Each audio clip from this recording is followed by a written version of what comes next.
শুভ দুপুর বন্ধুরা। দেখো, রান্নাবাড়ি অনেক কিছুই করছি, কিন্তু আমার আজকে আর সবজি টবজি খেতে ইচ্ছা করতেছে না। সেই কারণে দেখো, আজকে জল ভাত খাবো। এত গরম, গরম ভাত আর ভালো লাগতেছে না। এই দেখো, জল ঢেলে রাখছি, কাঁচা সরষের তেল দিছি, লবণ টবণ সবই দেওয়া হয়েছে বন্ধুরা। আমার আবার জল ঢালা ভাতে কাঁচা লঙ্কার থেকে শুকনো লঙ্কা পুড়িয়ে মাখলে বেশি ভালো লাগে। দেখো, শুকনো লঙ্কা পুড়িয়ে নিছি বন্ধুরা। শুকনো লঙ্কা পোড়ার একটা সেন্টই আছে আলাদা। এই শুকনো লঙ্কা পোড়া দিয়ে এখন ভাতটা মাখাবো।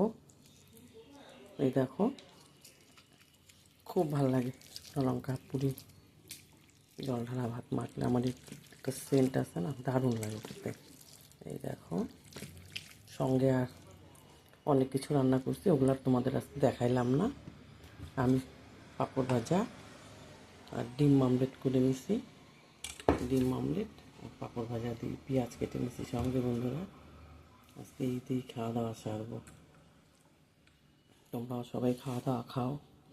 সবাই ভালো থেকো, সুস্থ থেকো বন্ধুরা।